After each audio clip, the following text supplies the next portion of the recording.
يا عذراء، هو أنت فاهم نفسك بجد؟ ولا لسه الناس بتشوفك من زاوية صغيرة قوي وتفتكر إنك مجرد شخصية هادية مرتبة ومقفولة؟ لأ، خليني أقولك الحقيقة اللي محدش بيقولها. أنت برج بيخبي جواك قوة جنونية، وجانب مقدس، وجانب مظلم، وجانب شهية للحياة محدش يتوقعه. فالسؤال هنا، أنت أنهي نسخة من نفسك؟ هل أنت العذراء اللي ماسك نفسه زيادة، ولا العذراء اللي بيهرب، ولا العذراء اللي واخد قوته بالكامل؟ ولو عايز تعرف الحقيقة كاملة اسمع للنهاية. وقبل ما نبدأ ما تنساش تعمل لايك واشتراك حالاً، لأن اللي جاي ده هيفتح لك باب جديد على نفسك. ليه دايماً أول انطباع عن برج العذراء إنه كتير في دماغه وقليل في مشاعره؟ لأن العذراء بطبيعته مش الشخص اللي مشاعره بتسبقه، هو الشخص اللي عقله عمره ما بينام. الناس بتفتكر إن الهدوء الخارجي معناه برود، لكن الحقيقة إن ده عقل شغال طول الوقت. العذراء بيدقق، يحلل، يعيد ترتيب الأحداث جواه، يشوف الصورة الكبيرة وبعدين يبدأ يفكر: طب أقول؟ طب أفتح قلبي؟ طب آمن؟ الموضوع مش إن العذراء مش حاسس، لأ، العذراء حساسيته أعلى من المتوقع، بس هو مش بيسمح لنفسه إنه يبان ضعيف أو مكشوف. علشان كده تحس إنه بعيد، لكنه في الحقيقة أقرب ليك من اللي تتوقعه، بس على طريقته هو. طيب ليه ساعات تشوف العذراء ناقد ومشدود، وساعات ساكت وهادئ، وساعات منظم، وساعات فوضوي بطريقة مفاجئة؟ الإجابة ببساطة: لأن برج العذراء مش طاقة ثابتة، هو برج متحول، يعني عنده القدرة إنه يتبدل حسب الجو، حسب الناس، حسب إحساسه الداخلي. العذراء بيجمع بين حاجتين متناقضين: حب السيطرة وحب الهروب. تلاقيه بيرتب حياته بحرفية، وبعدين في موجة صغيرة يسيب كل حاجة ويروح يعيش في فوضى كام يوم. ده مش تناقض، ده رد فعل طبيعي لشخص شايل فوق طاقته. العذراء بيضغط نفسه، يضغط يضغط لحد ما يتعب، وساعتها عقله يقول: بس خلاص، عايزة أتنفس. والنتيجة يومين فوضى، يومين هدوء، يومين تنظيم، ويومين مش لاقي نفسه. ده جزء من رحلته، جزء من طبيعته. طيب هل برج العذراء فعلا متزمت زي ما ناس كتير فاكرة؟ أبداً، العذراء مش متزمت، هو عنده معايير. الفرق كبير. العذراء مش بيحكم عليك لأنه شايف نفسه أحسن، هو بيحكم لأنه عنده صورة جوه دماغه للحاجة الصح. هو مش ضد المتعة، بالعكس، العذراء ليه جانب مجنون ومتحرر، بس بيطلعه مع الشخص اللي يكسب ثقته. مشكلة الناس مع العذراء إنهم بياخدوا حدوده على إنها حواجز، وياخدوا معاييره على إنها حكم، مع إن الحقيقة غير كده تماماً.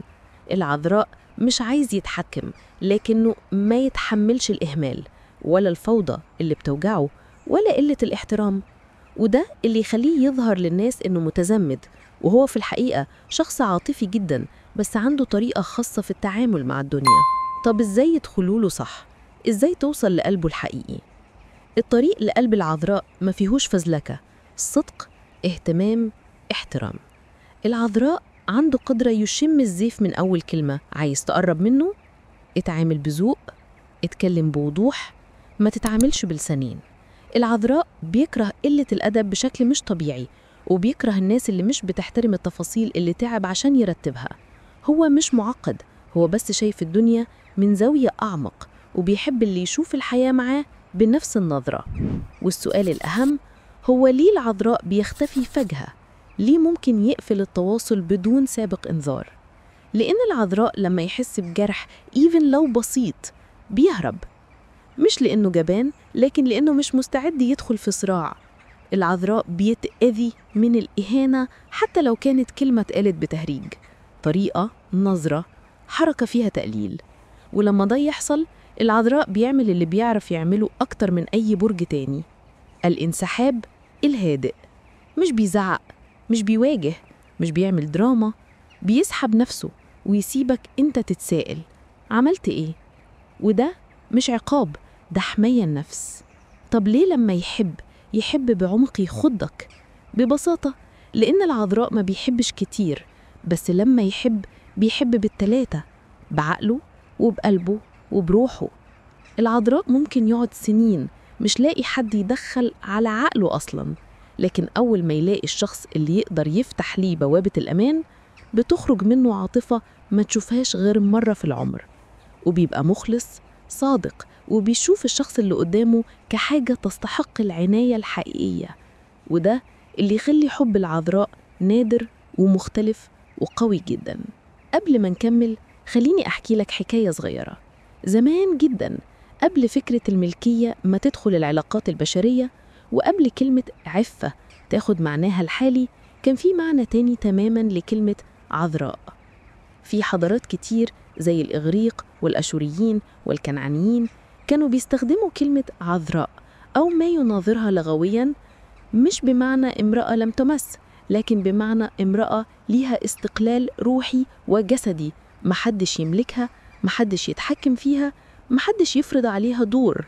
العذراء وقتها كانت رمز للسيادة الذاتية، رمز للطاقة الداخلية اللي مش بتبص بره تستنى حد يكملها، رمز للقوة اللي مش محتاجة موافقة من المجتمع. وده اللي يخلي رمز برج العذراء مش بريء ولا جامد ولا ناقص خبرة، بالعكس تماماً، هو رمز الروح مش مملوكة، روح مش محتاجة تعرف نفسها من خلال رجل أو علاقة، روح واقفة على رجليها. والغريب إن بعض المخطوطات القديمة بتقول إن العذراء كانت بتوصف كاهنات كانوا بيعتبروا المشاعر والرغبة والطاقة الجسدية جزء من الروح مش عكسها. كانوا شايفين إن الإنسان اللي فاهم مشاعره ورغباته هو الشخص اللي عنده وعي أعلى. فلو حد النهاردة قالك العذراء متزمت، قوله أنت اللي مش فاهم الرمز، مش إحنا. بس يا عذراء، مشكلتك مش إنك ضعيف، مشكلتك إنك بتشد على نفسك لحد ما تعلق نفسك في مشنقة متوقعات مستحيلة. أنت بتفكر كده؟ لازم أكون مثالي، لازم أبقى شخص أحسن، لو غلطت الناس هتبصلي، أنا مش كفاية. والفكرة دي بتهدك من جوه، بتخليك تقسو على نفسك وتقسو على اللي حواليك لحد ما تدخل الجانب المظلم. بيبان في كام شكل: النقد الزيادة، الانسحاب بدون تفسير، العصبية اللي بتبان هدوء، جلد الذات، وأهم حاجة إنك تعمل تصرف مش من شخصيتك وبعدها تكره نفسك عليه. أيوة، العذراء لما يتمرد فجأة بيعمل حاجة جامدة مجنونة مش محسوبة، زي يبوظ علاقة، ياخد قرار مفاجئ، أو يهرب من كل حاجة. ولما يرجع لنفسه يقول إيه اللي خلاني أعمل كده؟ أنا إزاي غلطت الغلطة دي؟ ده مش أنا. بس الحقيقة هو أنت، ده جزء منك، جزء مهم محتاج تطلع منه الحكمة مش الذنب. النسخة القوية من برج العذراء مش النسخة المثالية، لكن النسخة الحقيقية، نسخة فاهمة إنه قوتها مش في ترتيبها ولا في شكلها ولا في نظافة بيتها ولا في إنجازاتها، قوتها في نقاء قلبها، صدقها، حسها العالي، أخلاقها، وفائها، روحها المحترمة، وطريقتها في إنها تشوف الناس وتفهمهم بعمق.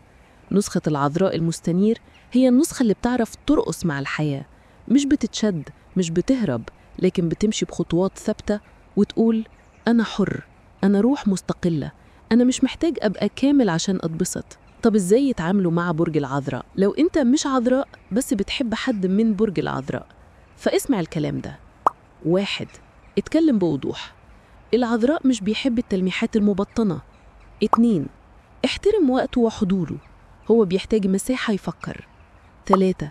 ما تستخدمش السخرية، هي عنده علامة عدم احترام. 4. خليك مهذب مع الناس كلها مش بس معاه، لو شافك بتكلم جرسون بقلة ذوق خلاص. 5. أكبر إهانة للعذراء إنك تاخد عقله وتلعب بيه. 6. اهتم بالتفاصيل شوية، مش شرط تبقى منظم، لكن تبقى واعي.